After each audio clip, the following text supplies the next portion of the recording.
नमस्कार दोस्तों, आपका अपना चैनल हिंदी जंक्शन पर स्वागत है। मैं परवेश कुमार सिन्हा पुनः उपस्थित हुआ हूँ एक नए वीडियो के साथ। तो अगर आप चैनल पे नए हैं तो सब्सक्राइब कर दें और बेल आइकन को दबा दें ताकि मेरे आने वाला वीडियो का नोटिफिकेशन आपको मिलता रहे। और दोस्तों में इसे ज़्यादा से ज़्यादा शेयर करें ताकि सभी लोग इसका लाभ उठा सकें। दोस्तों, बीपीएससी शिक्षक भर्ती का आप लोग जो तैयारी कर रहे हैं उसी की जो है प्रगति के लिए ये वीडियो बनाया गया है। इसमें जो है दिगंत भागवन जो कक्षा 11 बिहार बोर्ड की पुस्तक में लगी हुई है उसी का हम लोग गद्य खंड देखने वाले हैं। यानी इसमें हम लोग गद्य खंड में कविता, निबंध, संस्मरण आदि चीज़ों को देखेंगे। अगर आप टीजीटी, पीजीटी यानी 6 से लेकर 12 तक किसी भी वर्ग का तैयारी हिंदी विषय का कर रहे हैं तो ये वीडियो आपके लिए बहुत महत्वपूर्ण है, क्योंकि यहाँ वही रचनाकार हैं जो आपके 6 to 8 में या 9 to 10 में जो रचनाकार लगे हुए थे। तो उन रचनाकारों के बारे में आपको जानना ज़रूरी हो जाता है, क्योंकि बीपीएससी है तो छोटा एग्ज़ाम नहीं है, इसको हल्का में नहीं लेना है, कहीं से भी प्रश्न पूछ सकता है। तो सिलेबस नहीं है, इसके लिए हम लोगों को इस सारी चीज़ों को देखना होगा। तो आप 6 से लेकर 12 तक किसी भी वर्ग का तैयारी कर रहे हैं तो ये वीडियो आपके लिए बहुत महत्वपूर्ण है। तो चलिए बिना देर करते हुए आज के टॉपिक की तरफ बढ़ते हैं। दोस्तों, जैसा कि आप देख पा रहे हैं, गद्य खंड दिगंत भागवन कक्षा 11 यानी इसमें जो कक्षा 11 यानी 11वीं में जो हिंदी की सहायक पाठ्य पुस्तक दिगंत भागवन को लगाया गया है उसी को हम लोग देखने वाले हैं। तो ये गद्य खंड है। अगला जो वीडियो आएगा उसमें पद्य खंड को देख लेंगे यानी कविता को देखेंगे। लेकिन इस जो खंड है गद्य खंड में हम लोग कविता नहीं बल्कि हम लोग कहानी और निबंध सारे चीज़ों को देखेंगे। तो ये जो गद्य खंड है इसको खुले मैदान में पैदल नाम दिया गया है पुस्तक में, खुले मैदान में पैदल। तो उसी में जो है सारी चीज़ें समाहित हो जाती है। गद्य खंड में जो 12 लेसन है उसी को हम लोग देखने वाले हैं। अगर आप लोग इसका PDF पाना चाहते हैं तो 249 रुपये का जो रजिस्ट्रेशन प्रक्रिया है उसको करवा दें। मेरे नंबर पर फ़ोनपे या गूगल पे करके आप लोग रजिस्ट्रेशन करवा सकते हैं। तो जितने अभी तक क्लास हुए हैं, जितने होंगे, जितने प्रैक्टिस सेट करवाए गए हैं, जितने करवाए जाएंगे, सारी चीज़ों को आपके व्हाट्सएप पे PDF भेज दिया जाएगा, जिससे कि आप लोग तैयारी अच्छे ढंग से कर सकें, क्योंकि समय बहुत कम है और हम लोगों को देखना बहुत ज़्यादा चीज़ों को है। तो चलिए बिना देर करते हुए आगे बढ़ते हैं। यहाँ जो है हम लोग पूस की रात कहानी पहला अध्याय है, जिसमें मुंशी प्रेमचंद्र इसके रचनाकार हैं। तो सबसे पहले लेखक परिचय को हम लोग जानते हैं। तो मुंशी प्रेमचंद्र का जन्म 31 जुलाई 1880 को वाराणसी के रम्ही नामक ग्राम में उत्तर प्रदेश में हुआ था। 1936 में इनकी मृत्यु हो जाती है।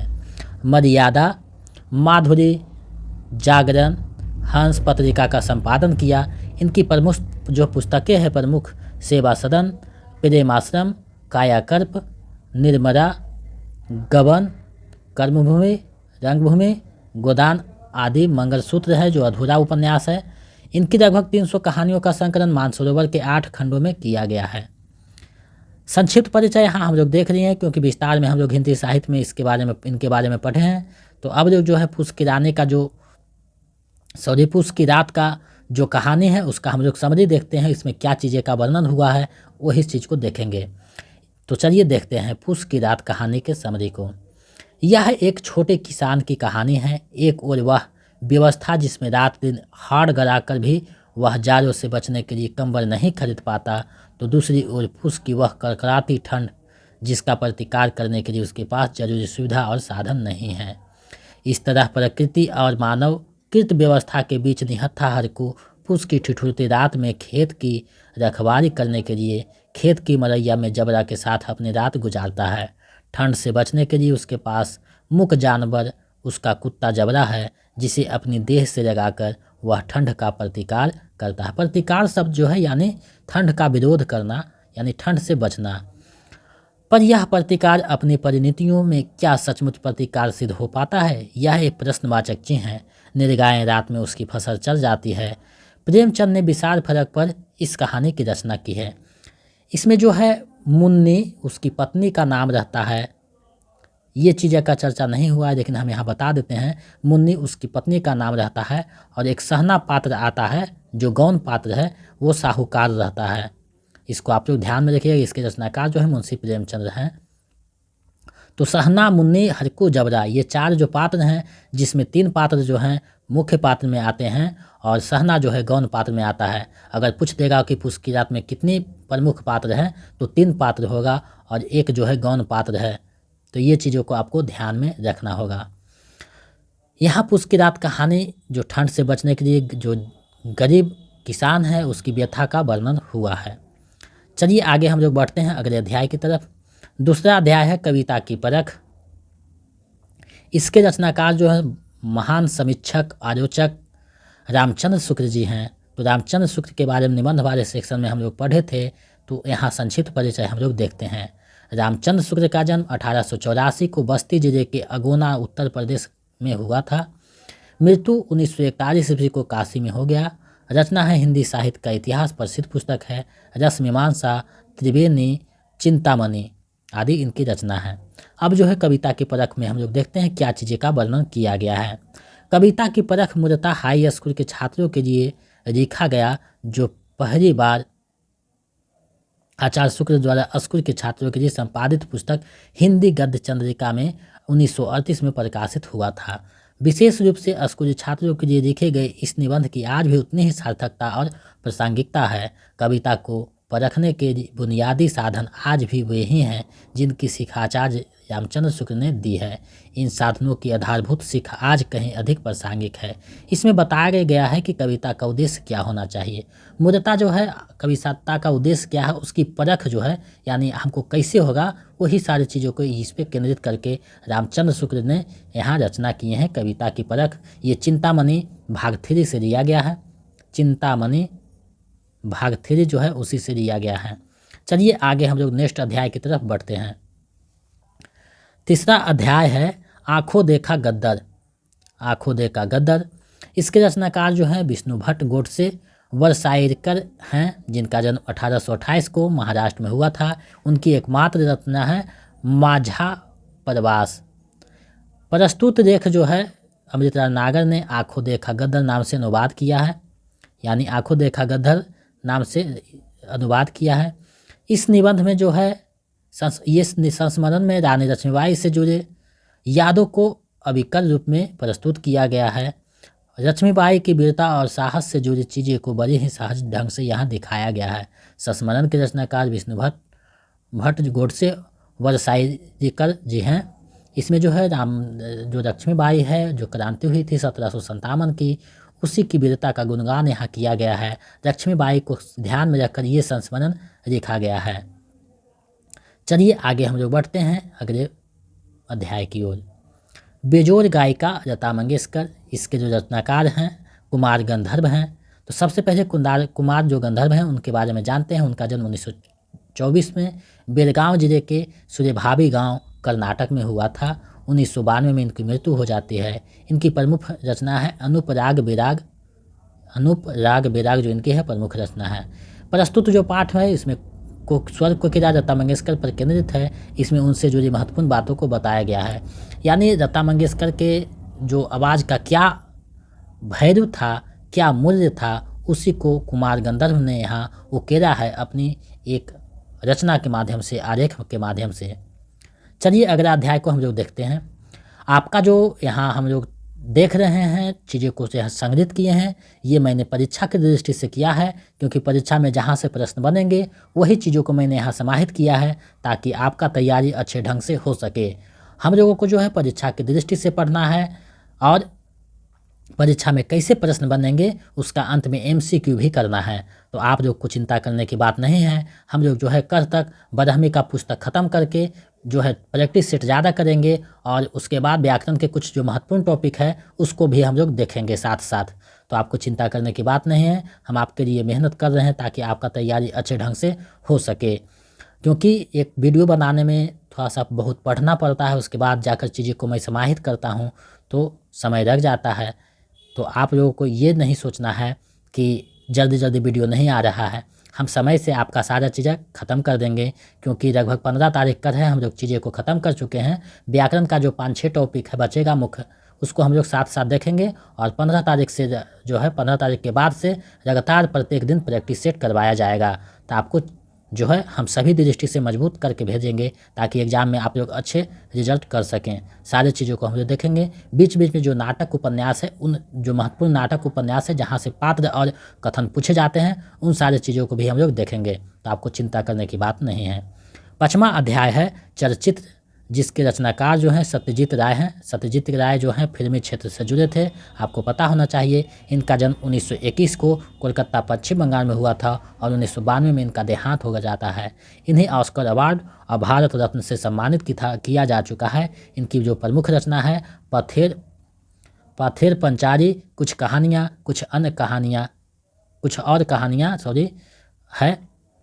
चलचित्र में निबंध में राय ने फिल्म की कला और तकनीक के बारे में अपने विचार प्रस्तुत किए हैं। ये विचार सहज प्रेषित हैं। इनकी बोधगम्यता पथेर पंचारी के उदाहरणों से बढ़ जाती है। यानी पथेर पंचारी से जो नाटक का अभिनय यहाँ प्रस्तुत किया गया है, उससे इस निबंध की रोचकता और बढ़ जाती है। इस निबंध के रचनाकार सत्यजीत राय हैं। चलिए आगे हम लोग बढ़ते हैं अगले अध्याय की ओर।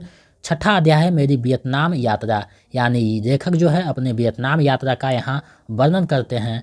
तो भोरा पासवान शास्त्री का जन्म 1914 को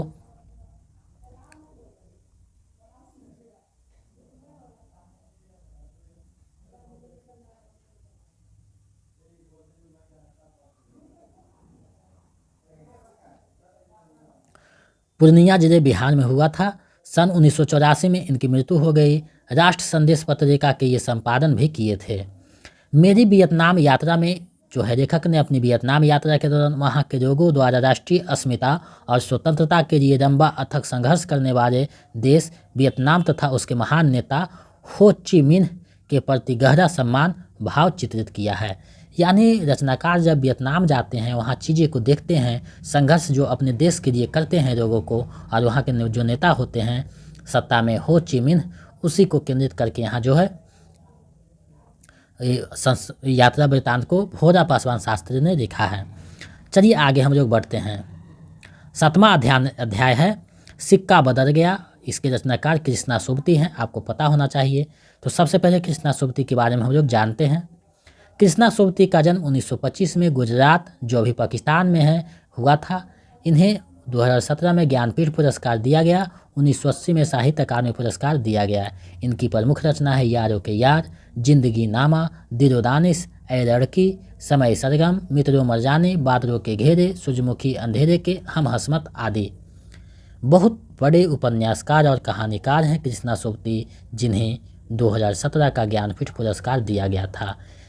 हो सकता है यहाँ से जो है VVI ये प्रश्न है, यहाँ से हो सकता है प्रश्न बनेगा, तो आप लोग इनको जो है महत्वपूर्ण ढंग से देखना है, क्योंकि यहाँ से प्रश्न बनने की ज़्यादा संभावना है। तो इनको आप लोग अच्छे से देखिएगा। PDF आपको दे दिया जाएगा, 2-4 बार इसको पढ़िएगा तो चीज़ें आपको समझ में आ जाएगी। क्योंकि समय बहुत कम है, तो आप लोगों को अच्छे ढंग से पढ़ना है। BPSC एग्ज़ाम है, कंपटीशन इस बार ज़्यादा है, तो आप लोगों को पढ़ना होगा, मेहनत करना होगा सटीकता से, ताकि आप लोगों का अच्छा रिजल्ट हो सके। क्योंकि आपकी सफलता ही हमारी सफलता है। आप जब सफल होंगे तब हम सफल होंगे। सिक्का बदल गया कहानी का सारांश यहाँ प्रस्तुत किया गया है।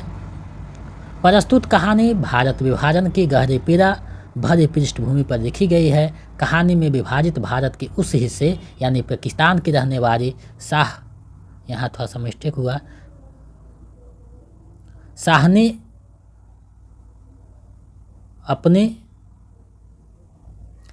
अपनी दुख भरी स्मृतियाँ, संबंध, खेत, हवेली और जैसे अपनी पूरी ज़िंदगी को छोड़ शरणार्थी होकर इस पार आती है, यानी भारत आ जाती है। क्योंकि सिक्का बदल चुका है, मुल्क बट गया है, निज़ाम बदल गया है।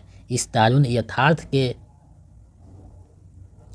आगे हिंदू और मुसलमान होना सचमुच कितना सतही और तुच्छ लगता है। कहानी एक साथ कई कोनों से सोचने और महसूस करने के लिए हमें बहुत कुछ रख देती है।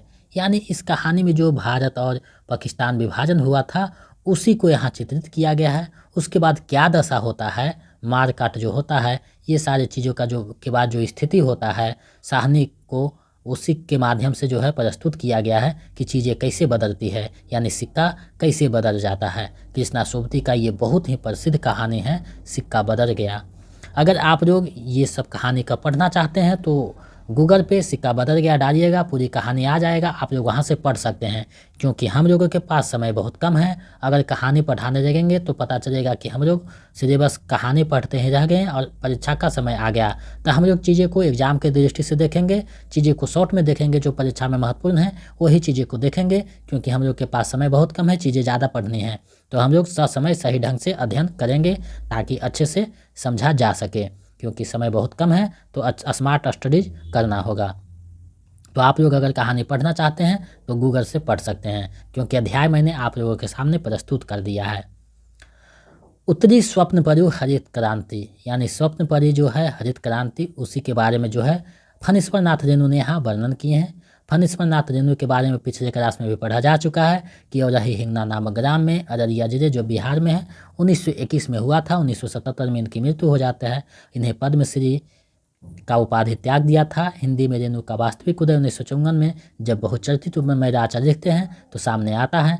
इनकी जो है एक साप्ताहिक पत्रिका विश्व मित्र है, उसमें बट बाबा पर जो पहली इनकी कहानी थी छप चुकी थी। प्रमुख रचना है परती परी कथा, जुलूस, परटू बाबू रोड, ठुमरी, अग्निखोर, आदिम रात्रि की महक, एक सरबानी दोपहर की धूप, अच्छे आदमी, ये इनकी प्रमुख रचना है। उत्तरी स्वप्नपरी हरित क्रांति के विषय में क्या लिखें उसको हम लोग देखते हैं। इस पाठ में संस्मरण और रिपोर्टाज के मेरे जुड़े गुण हैं। यह कोसी नदी से संबंधित है। कोसी का बिहार का शोक कहा जाता है रहा है। यह उद्गम बेगोवारी खाना बदोश नदी लगातार अपना प्रवाह पथ बदलती रहती है। कुछ टाइपिंग मिस्टेक हुआ है, उसको पीडीएफ में सुधार दिया जाएगा। जिधर से एक बार गुजरती है वहाँ की धारा बारूचरोज में बदलकर अनुर्वर हो गई। कोसी परियोजना के द्वारा कैसे कोसी के शोक विषाद को उदास में बदल दिया गया और मनुष्य के प्रयत्न और पुरुषार्थ के द्वारा यह चकित कर देने वाला परिवर्तन हो सका है, यही इस रचना का विषय है।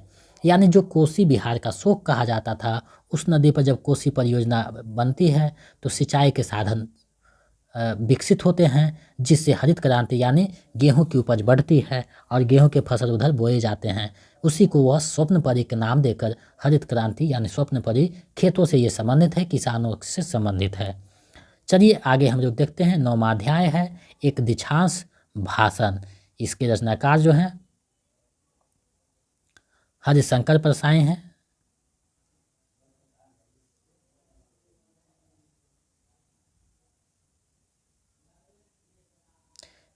इनके बारे में हाँ थोड़ा सा टाइपिंग मिस्टेक हुआ है, कुछ चीज़ें। इनकी प्रमुख कृतियाँ हंसते हैं रोते हैं, भूत के पाँव, पीछे, तब की बात और थी, जैसे उनके दिन फिरे, सदाचार का तवीज, पगडंडियों का जमाना, विकलांग श्रद्धा का दौर, ठिठुरता हुआ गणतंत्र, निठल्ले की डायरी, ये इनकी प्रमुख कृतियाँ हैं। इनके बारे में जो है 10th क्लास में पढ़ाया जा चुका है, वहाँ से आप लोग देख सकते हैं, अन्यथा पीडीएफ में और चीज़ें समाहित की जाएगी। इनकी एक जो है दीक्षांत भाषण को यहाँ हम लोग देख रहे हैं। इसमें राजनीतिक नेताओं तथा राजनीतिक का पर जो है चौतरफा व्यंग कर रही जो शिक्षा संस्कृति के साथ ही जीवन जगत के सभी व्यवहार क्षेत्रों को अपना चरगाह समझती है।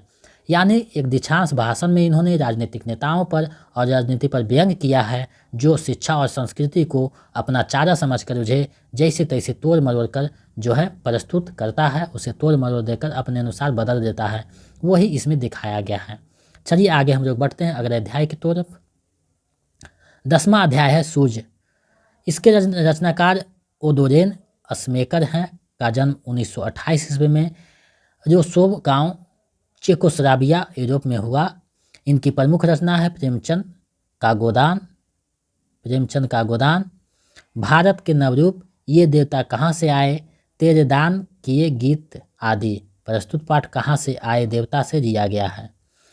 सूर्य में इन्होंने सूर्य को लेकर जिसकी भारत में पूजा उपासना की जा रही है, भारतीय धर्म के साथ साथ तुलनात्मक रूप में संसार के अन्य प्राचीन धर्मों और समाज संस्कृतियों का भी प्रासंगिक पर्यवेक्षण किया गया है। संभवतः अन्य समाज संस्कृतियों एवं धर्मों में भी पूजित सूर्य के इस अध्ययन से भारतीय पूजा उपासना की प्राचीनता और सार्वभौमिकता पर भी प्रकाश डाला है। यानी सूर्य का पूजा जो हर एक धर्म के लोग करते हैं, उसी को ओदोरेन ने दिखाने का प्रयत्न किया है सूर्य निबंध के माध्यम से, जिससे कि सूर्य की महत्ता स्थापित की जा सके। तो उन्होंने इसे जो है यहाँ स्थापित करने का प्रयास किया है, सूर्य की महत्ता को, सूर्य की उपासना को, जिसमें भारतीय संस्कृति को श्रेष्ठ साबित बताया है। इकदमा जो कहानी है भोगे हुए दिन मेहरुन्निसा परवेज का है। ये एक मुस्लिम राइटर थी जिनका जन्म 1944 ईस्वी को बाराघाट जिले के बहरा गांव मध्य प्रदेश में हुआ था। इन्होंने समर रोग पत्रिका का संपादन भी किया। प्रमुख रचना है आँखों की दहरीज, कोरजा, टहनियों पर धूप, गरत पुरुष, आदम और हवा, सोने का बेसर, ढहता कुतुब मीनार आदि। प्रस्तुत कहानी मेरे बस्तर की कहानियाँ से ली गई है। यहाँ से प्रश्न पूछे जा सकते हैं कि भोगे हुए दिन किस कहानी संकलन में संकलित है, तो इसका सही आंसर मेरे बस्तर की कहानियाँ हो जाएगा। तो आप लोग पीडीएफ को 2-4 बार देखिएगा, पीडीएफ आपको भेज दिया जाएगा ताकि आप लोग जो है चीज़ें को समझ सकें। रचना और रचनाकार को ज़्यादा देखना है क्योंकि यहाँ से प्रश्न ज़्यादा पूछे जा सकते हैं। कहानी के जो प्रमुख पात्र है उसको देखना है क्योंकि पात्र भी पूछे जाते हैं। तो आप लोगों को इसे 1-2 बार अच्छे से देखना है ताकि चीज़ें को अच्छे से समझ सकें। इस कहानी में जो है छत्तीसगढ़ के एक पिछड़े हुए इलाके में आत्मसम्मान के साथ जिंदगी जीने के संघर्ष में लगे एक बुजुर्ग शायर, उसकी एक खुददार बेटी और बच्चों के बारे में बहुत प्रभावोत्पादक ढंग से करीब में हमें बताती है और जितना बयान करती है उससे अधिक इशारों में बताती है। प्रमुख पात्र है शमीम, जावेद, शानदा साहब, सोफिया आदि। तो यहाँ से ये चीज़ें पूछा जा सकता है कि शमीम और जावेद किस कहानी के पात्र हैं या शानदा साहब किस कहानी के पात्र हैं। तो आप लोग इसका अच्छे से जवाब दे पाइएगा, यही मेरी कोशिश है क्योंकि मैंने ये वीडियो को परीक्षा की दृष्टि से बनाया है ताकि आपका तैयारी अच्छी ढंग से हो सके। चलिए अगले अध्याय की तरफ हम लोग पढ़ते हैं। ये इस वीडियो का अंतिम है। 12वां अध्याय है गाँव के बच्चों की शिक्षा। ये जो है एक व्याख्यान है कृष्ण कुमार का, जिनका जन्म 1951 को टिक्कमगढ़ मध्य प्रदेश में हुआ था। उनकी प्रमुख रचना है निरीव आँखों वाले बगुड़ा, त्रिकाल दर्शन, समाज और शिक्षा आदि। प्रस्तुत पाठ शिक्षा और ज्ञान से दिया गया है। यह पाठ में गांधी जी की बुनियादी शिक्षा तथा बच्चों के स्वर्णिम विकास को लेकर चर्चा किया गया है, जो बच्चों को रचनात्मक बनाने को प्रेरित करता है। यानी इसमें जो है ग्रामीण बच्चों को कैसे विकास हो, गांव के बच्चों की शिक्षा की क्या स्थिति है, उसी को यहाँ दिखाने का प्रयत्न कृष्ण कुमार ने किया है। तो रचना और रचनाकार जो हैं उसको आप लोग ध्यान में रखिएगा क्योंकि यहाँ से प्रश्न पूछे जा सकते हैं। पिछले बार जो है SCRT से एक भी प्रश्न नहीं पूछा गया था, तो हमें लग रहा है कि इस बार भी हो सकता है। तो बहुत ज़्यादा 4 से 5 प्रश्न SCRT से पूछा जाएगा। तो आप लोग 2-4 बार देखिएगा तो चीज़ें विकल्प के अनुसार आप लोग अच्छे से बना दीजिएगा। तो PDF आपको दे दिया जाएगा। PDF में जो है PDF बना दिया गया है। हो सकता है सुबह आपको भेज दिया जाएगा कुछ PDF और कल शाम को दूसरा PDF भेज दिया जाएगा 10 क्लास तक। तो आपको चिंता करने की बात नहीं है क्योंकि हमारे जो टीम है वो PDF एडिट कर चुका है, प्रूफ रीडिंग भी हो चुका है। तो उसको पुनः जो है त्रुटि सुधार कर देगा और PDF जो है टाइपिंग में एडिट जो कर देगा उसके बाद आपको दे दिया जाएगा। चलिए अब इससे संबंधित जो MCQ हैं, जो महत्वपूर्ण MCQ है उसको हम लोग देखते हैं, जो परीक्षा में पूछे जाने की संभावना जिसकी बनी हुई है। तो पहला प्रश्न है गद्य जीवन संग्राम की भाषा है। गद्य जीवन संग्राम की भाषा है, उपयुक्त जो भाषण है वो किसका है? गद्य जीवन संग्राम की भाषा है, उपयुक्त पंक्ति किसकी है आपको बतानी है। विकल्प आपके सामने हैं। विकल्प जो 4 रहेंगे इस बार, इसीलिए मैंने 4 विकल्प को यहाँ समाहित किया है। निगेटिव मार्क इस बार नहीं रहेंगे, तो आपको चिंता करने की बात नहीं है। प्रश्न जो रहेंगे उसको अच्छे से 1-2 बार पढ़िएगा, चीज़ें समझ में आ जाएगी। उसके बाद आप लोग अच्छे से जवाब दीजिएगा ताकि आपका स्कोर अच्छा हो सके और आप लोग मेरिट बनाने में कामयाबी हासिल कर सकें। तो प्रश्न को अच्छे से पढ़िए, जवाब दीजिए क्या होगा इसका सही आंसर। ये जो सारे प्रश्न हैं आपके पुस्तक से मैंने बनाया है। तो चीज़ों को कैसे पूछता है यही मैंने प्रस्तुत किया है। जो चीज़ें टॉपिक में छूट गई थी उसको मैंने MCQ में समाहित कर दिया है। तो लगभग आपका तैयारी अच्छे लेवल पे की जा रही है। आपका तैयारी TGT से PGT यानी दोनों विषय को एक साथ जो कर रहे हैं सारा का तैयारी किया जा रहा है क्योंकि सभी का सिलेबस एक जैसा है और यहाँ वही रचनाकार हैं जो पिछले रचना या हिंदी साहित्य में जिसको पढ़ना है। तो चीज़ें को आप लोग अच्छे से देखिए क्योंकि कहीं से प्रश्न पूछा जा सकता है। BPSC का एग्ज़ाम है, इसे हल्का में नहीं देना है। तो आप लोग चीज़ें को देखिए। मैंने प्रश्नों को सही ढंग से बनाने का जो है कोशिश किया हूँ ताकि आपका जो एग्ज़ाम है अच्छे ढंग से निकल सके। तो इसका जो सही आंसर है विकल्प घ हो जाएगा। सूर्यकांत त्रिपाठी निराला इस पंक्ति के प्रस्तोता हैं, कथनवाचक हैं। तीसरा प्रश्न है, प्रेमचंद की कहानियाँ केवल मनोरंजन के उद्देश्य से नहीं लिखी गई, उन सभी में कोई ना कोई सुझाव, जीवन के प्रति नया दृष्टिकोण, किसी समस्या का हल जरूर मिलता है। उपयुक्त पंक्ति किस आलोचक का है? आपको बताना है ये जो पंक्तियां हैं किस आलोचक का है। विकल्प आपके सामने है, सही विकल्प का चयन करना है। तो इसका जो सही आंसर है विकल्प ख हो जाएगा, रामविलास शर्मा का ये पंक्ति है। चलिए अगले प्रश्न की तरफ हम लोग बढ़ते हैं। तीसरा प्रश्न है, हरकू और मुन्नी प्रेमचंद के किस कहानी के पात्र हैं? हरकू और मुन्नी प्रेमचंद के किस कहानी के पात्र हैं आपको बताना है। विकल्प आपके सामने है। तो ऊपर कहानी पढ़ाया जा चुका है, आप लोग को ध्यान में आ गया है। विकल्प ख इसका सही है, फूस की रात कहानी का पात्र है। चलिए नेक्स्ट प्रश्न देखते हैं। चौथा प्रश्न है, कविता वह साधना है जिसके द्वारा शेष सृष्टि के साथ मनुष्य के रागात्मक संबंध की रक्षा और निर्वाह होता है। उक्त कथन किसका है? आपको बताना है ये कथन किसका है। विकल्प आपके सामने हैं। आप लोग जो है कथन और जो लेखक के पंक्ति है उसको आप लोग अच्छे से 1-2 बार अभ्यास कीजिए, क्योंकि यहाँ से लगभग 5 प्रश्न बीपीएससी में पिछले बार पूछे गए थे, तो इस बार भी पूछे जा सकते हैं। तो ये चीज़ों को आपको अच्छे से देखना होगा। तो चौथा प्रश्न का सही आंसर विकल्प का हो जाएगा, रामचंद्र शुक्ल का ये कथन है। चलिए आगे हम लोग बढ़ते हैं, अगले प्रश्न को देखते हैं।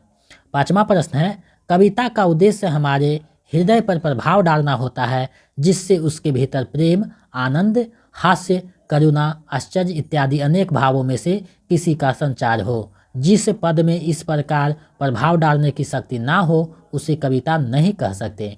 उपयुक्त पंक्ति रामचंद्र शुक्ल के किस निबंध से लिया गया है? आपको बताना है ये जो पंक्ति है रामचंद्र शुक्ल के किस निबंध से लिया गया है। विकल्प आपके सामने है, सही विकल्प का चयन करना है। तो इसका जो सही आंसर है विकल्प ग हो जाएगा, कविता की परख निबंध से लिया गया है। चलिए आगे बढ़ते हैं, अगले प्रश्न को देखते हैं। छठा प्रश्न है, मुंशी प्रेमचंद ने अपने इनमें से किस पत्रिका का संपादन नहीं किया है? मुंशी प्रेमचंद ने इनमें से किस पत्रिका का संपादन नहीं किया है आपको बताना है। विकल्प आपके सामने है। तो इसका जो सही आंसर है विकल्प घ हो जाएगा, मतवारा पत्रिका का संपादन नहीं किया है। इसके जो संपादक कौन थे? निराला थे, आपको ध्यान में रखना है। चलिए नेक्स्ट प्रश्न देखते हैं। 7वां प्रश्न है, निम्नलिखित में से कौन सी रचना कृष्णा सोबती की नहीं है? निम्नलिखित में से कौन सी रचना कृष्णा सोबती की नहीं है आपको बतानी है। विकल्प आपके सामने है। तो इसका जो सही आंसर है विकल्प ख हो जाएगा, प्रति परिकथा कृष्णा सोबती की नहीं है। ये जो है फणीश्वरनाथ रेणु की रचना है।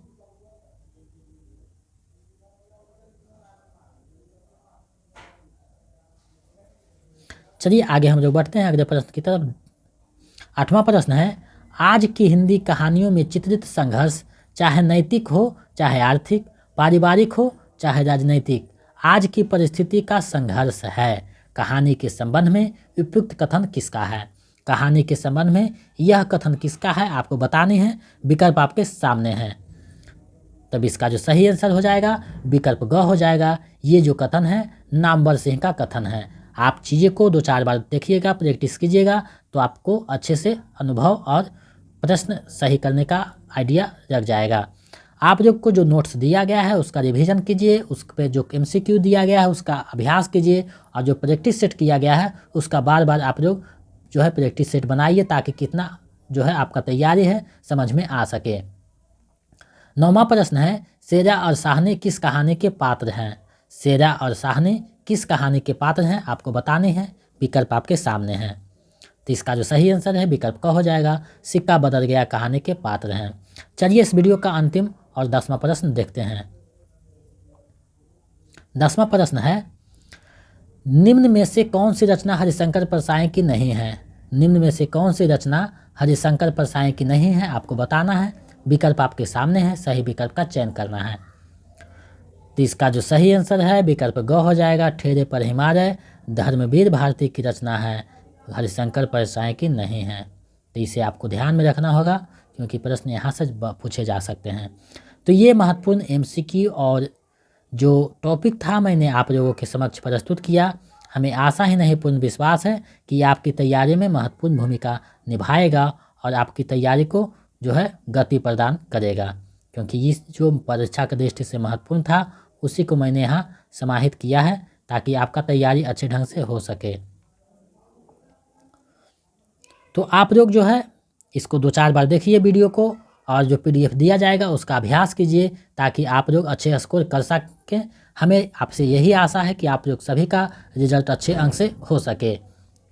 अगर आप लोग इसका PDF पाना चाहते हैं तो 249 रुपया का रजिस्ट्रेशन आपको लोग को करवाना होगा। मेरे नंबर 72 61 81 53 07 पे आपको जो है फ़ोनपे, गूगल पे या पेटीएम कुछ भी करके उसका स्क्रीनशॉट लेकर इसी नंबर पे जो है हमको व्हाट्सएप कर देना है ताकि मैं देख सकूं कि आपने पेमेंट कर दिया है, ताकि मैं देख सकूं कि आप लोग ने पेमेंट कर दिया है।